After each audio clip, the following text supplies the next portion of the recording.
जब संत को, महात्माओं को, भक्तों को और किसी भोले भाले को डराते हैं तो डराने में उन्हें कोई संकोच भी नहीं होता, कुछ भी बोलने लगते। बोलने लायक बात हो तो बोल बैठते, बोलने लायक बात है तभी बोलो, नहीं तो शांत रहो। समाज में जब बैठते हैं तो कभी भी ज्यादा बोलना बालना ठीक नहीं है। जब किसी सत्पुरुष के पास, महापुरुष के पास आए तो आप उसकी बात सुनिए। भगवान कहता है कि जो टेढ़ा बेड़ा एड़ा होता है, न मैं उसकी बात सुनता हूं न उसकी उत्तर फेंकता हूं। अच्छा, देह अभिमानी हो जाता है, फिर अपने को सर्वस्व मानता हुआ जीव क्या हो जाता है? देह अभिमानी। कथा कह रही है ऐसे लोग दूसरों का अपमान करने लगते।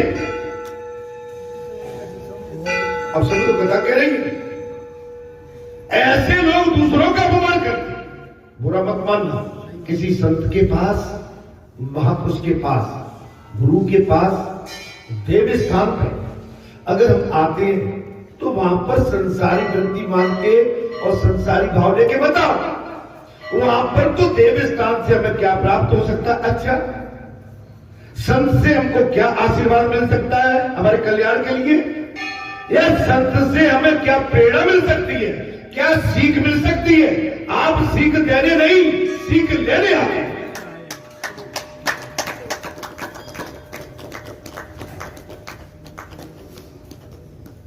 अभी हमने क्या कहा? लोग जबरदस्त सार्वजनिक संस्थाओं पर कब्जा कर लिए।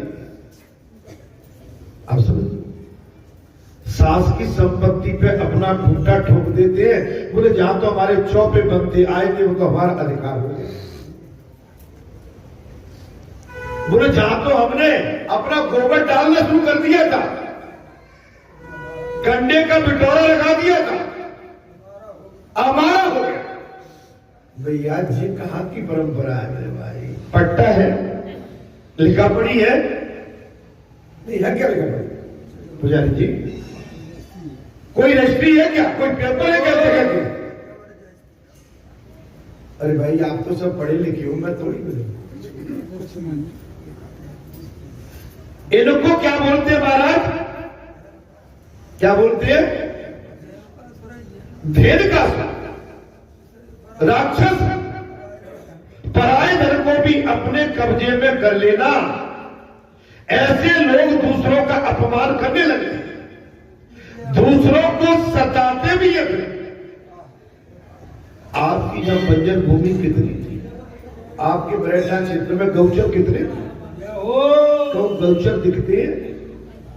अरे गौचर तो छोड़ो, तुम्हारी अपनी कितनी थी? तुम्हारी कहां है? फिर तुम्हारे कब्जे में भी तुम्हारी नहीं है।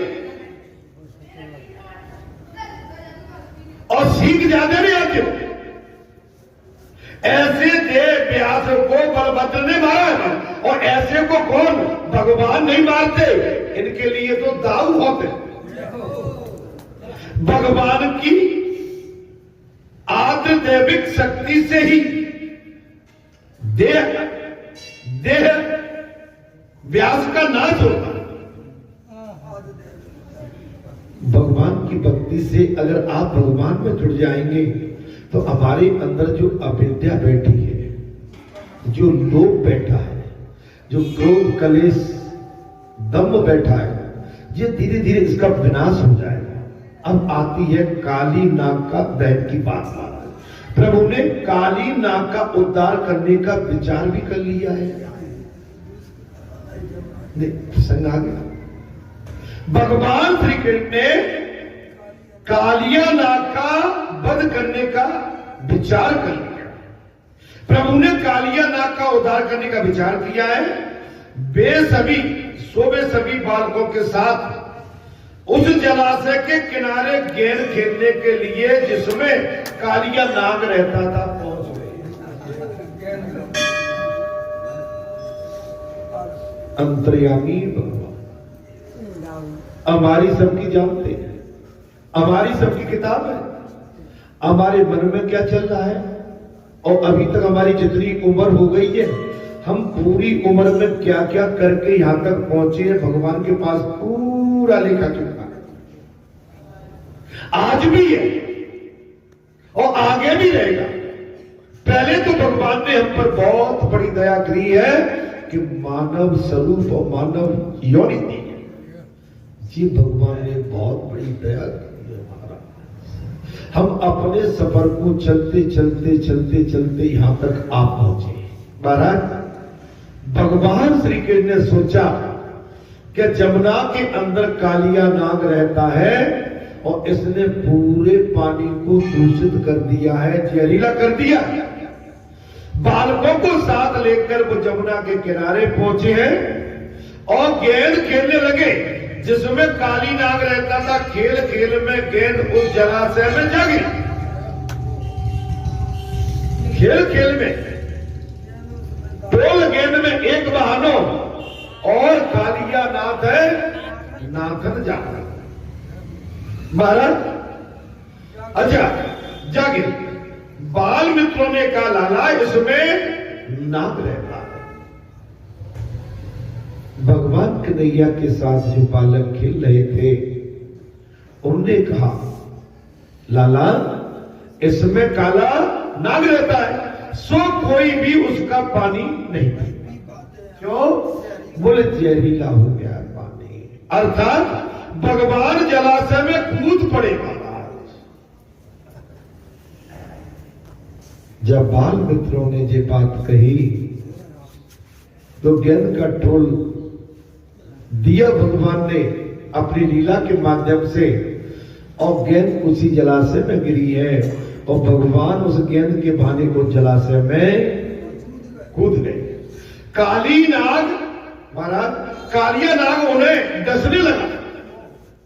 अच्छा जो जो वो डसता जाता था विष अमृत बन जाता था।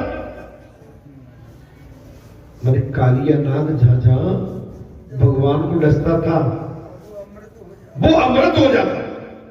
कन्हैया ने एक हाथ में फन पकड़ा और दूसरे हाथ में पूंछ और फिर फन का आरूढ़ हो गए और सभी बालक भयभीत हो गए, किंतु कन्हैया ने ढाढ़स बंधाया और फन पर नृत्य करने लगे।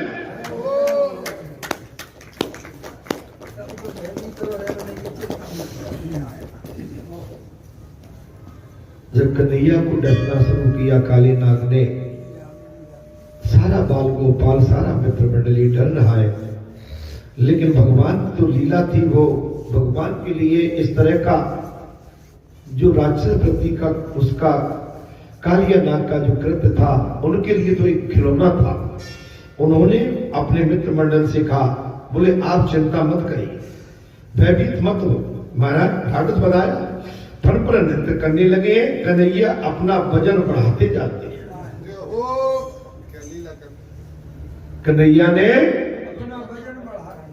और काले नाग के फन पर नृत्य कर रहे हैं, कन्हैया अपना वजन बढ़ा रहे हैं। अतः काली महाराज कालिया नाग व्याकुल हो गया,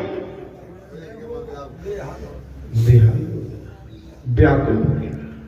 नाग पत्नियां शरण में आकर प्रार्थना करने लगी, आपने हमारे पति को जो दंड दिया है वो उचित है, क्योंकि इससे दुर्जन के पाप का नाश हो जाएगा।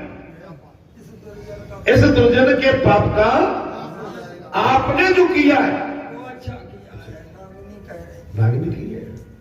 देखिए अगर कोई गलत करता है, ये तो नाग जी को लीला है भगवान। घर परिवार में भी अगर कोई उदंड है, राक्षस वृत्ति का है, दारू पीता है, मदरा पीता है, मारकाट करता है, लड़का झगड़ के आता है, तो उसके परिवार के अगर उसको कोई बाहर से कोई पीटता है, सताता है, तो वो यही कहेंगे कि आपने अच्छा किया, ये इसी का पाप है, इसको दंड मिलना चाहिए। यहाँ पर नाग की पत्नियों ने, कालिया नाग की पत्नियों ने ठीक कहा, बोले आपने अच्छा किया है, ये बहुत दुर्जन है, दुष्ट है और इसी का पाप है, और आप ऐसा करोगे तो इसके पाप का नाश होगा। आप तो कर्म अनुसार सभी को दंड देते। आप तो कर्म अनुसार सभी को उसी के अनुरूप दंड देते। रावण वध के साथ मंदोदरी ने भी ऐसा ही कहा था। रावण वध के समय मंदोदरी ने भी भगवान राम से रावण से यही कहा था कि तुम इसी के पास हो, इसी लायक हो।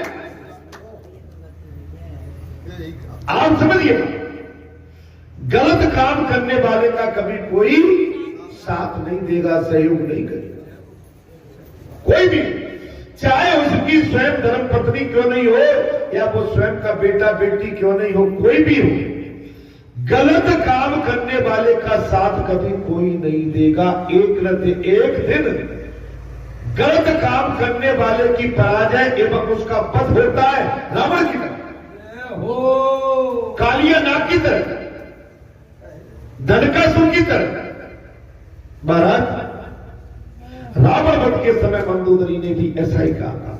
उसने रामचंद्र जी से प्रार्थना करते हुए कहा था, मेरे पति के कुकर्म ने ही उनकी ये दीन दशा की है, मेरे पति के कुकर्मों ने ही इनकी जो हीन दीन दशा की है, इसके कारणभूत यही है। इनको मारने में आपको कोई दोष नहीं लगे। साफ कह दिया, मंदोदरी ने साफ कह दिया कि इनको मारने में आपको किसी भी प्रकार का दोष नहीं लगेगा। नाग पत्रिया भी वही कहती है। वैसे तो हमारा पति दुष्ट नहीं है, भाई पति की बात करें तो दुष्ट नहीं है, लेकिन उसके कर्म दुर्जन है, दुष्ट है। इसलिए क्योंकि उसके मस्तक पर आपने उछल रख दी।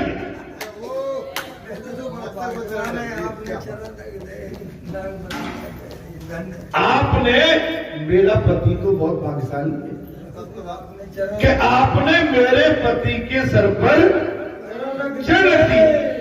तेरे कारण ये सारा जलाशय विषैला हो गया, सो तू यहां से कहीं अब दूर चला जा। भगवान कहते हैं तेरे कारण ये जलाशय दूषित हो चुका है, तू यहां से कहीं। नाग प्रभु, मैं जाने से इनकार तो नहीं करता। अब नाग का जहर निकल गया। देखिए, जब तक जहर नहीं निकलेगा तब तक आपका हमारा मन शुद्ध नहीं हो, भक्ति मार्ग नहीं सुधरेगा, सद्मार्ग नहीं बनेगा, धर्म मार्ग पर नहीं चल पाएंगे। जब जहरीले नाग का जहर प्रभु कृपा से उतर गया तब नाग कहने लगा, प्रभु मैं जाने से इनकार नहीं करता हूं, किंतु मुझे गरुड़ जी का डर है।